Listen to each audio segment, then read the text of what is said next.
Bonjour et bienvenue dans Débat 21, l'émission de Century 21 Benelux. Je suis Vanessa Costanzo et je suis entourée d'experts immobiliers. Avec eux, nous allons répondre aux questions que vous vous posez, que vous soyez locataire, propriétaire ou investisseur. Et vous allez voir, le concept est assez simple. Je vais tirer un thème au sort.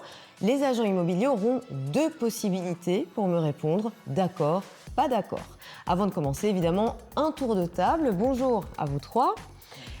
Béatrice Demeuse, je vous présente en premier lieu parce que vous dites, avec beaucoup de fierté, que vous êtes la doyenne des agents immobiliers de Century 21. Donc, oui, ça fait quelques années que je suis là. Alors, vous sévissez, si je peux me permettre l'expression, dans la région de Namur. À mes côtés, Sarah Fernandez, beaucoup d'expérience aussi, mais pas encore doyenne. Vous êtes manager de plusieurs agences dans la région bruxelloise. Et enfin, Maxime Léonard, manager de plusieurs agences dans le Hainaut. On va découvrir le thème. Investir dans l'immobilier n'est réservé qu'à ceux qui sont déjà riches. Et c'est du rouge partout. Honneur à vous, Béatrice. Non, je ne pense pas. Alors, nous sommes de nouveau des professionnels de l'immobilier, je le répète à chaque fois. Et donc, permettre à nos futurs acquéreurs de venir nous trouver, de dire, voilà, on a envie d'investir dans l'immobilier. Si vous avez un bon bien, être vraiment primo-acquérant à ce moment-là et dire, on est sur les listes et on s'inscrit. Et puis, beaucoup de personnes ont des mains en or et investissent dans l'immobilier quand ils savent faire les travaux eux-mêmes. C'est vraiment parfait. Et donc oui, il y a encore moyen de faire de bonnes affaires, il y a encore moyen d'investir dans l'immobilier. On parlait du PEB, il y a des PEB qui sont mauvais. Et donc c'est là-dessus qu'il faut jouer, pour avoir un bon prix et pour pouvoir investir. Mmh.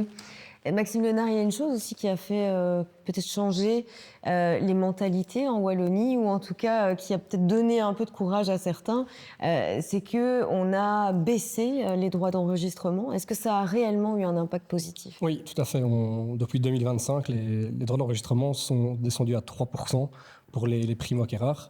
Et de fait, on a beaucoup plus de jeunes qui sont venus vers nous, qui ont franchi la porte de nos agences en nous demandant, voilà, on sait que maintenant on a la possibilité de devenir propriétaire, guidez-nous, qu'est-ce qu'on peut faire ? Et nous, c'était vraiment sur l'aspect financier et répondre aux questions de est-ce que c'est une maison avec travaux, sans travaux, quelle capacité on peut avoir ? Sarah Fernandez, quel type de bâtiment est-ce qu'on peut se permettre d'acheter quand on est au début d'une vie, quand on n'est pas encore riche, puisque c'était ça la question, quand on n'est pas encore riche, quel type de bâtiment ou de bien est-ce qu'on achète pour investir ?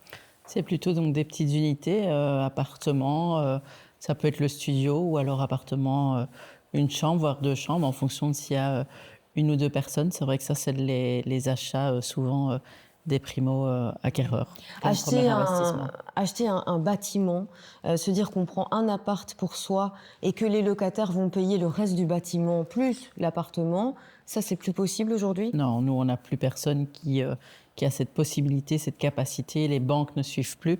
Et au-delà de ça, je pense que les bâtiments coûtent trop cher peut-être aussi. Les bâtiments coûtent trop cher et je pense que les mentalités aussi ont fort changé. Donc, les jeunes veulent acheter, mais veulent continuer à garder leur train de vie, c'est-à-dire pouvoir partir en vacances plusieurs fois, pouvoir aller au restaurant, au cinéma.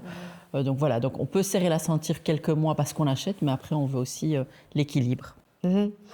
Eh bien voilà, merci à tous de nous avoir suivis. Merci à vous, évidemment, pour toutes ces informations. Si vous voulez en savoir plus, revoir cette vidéo ou en découvrir d'autres sur l'immobilier, rendez-vous sur le site century21.be et sur les réseaux sociaux.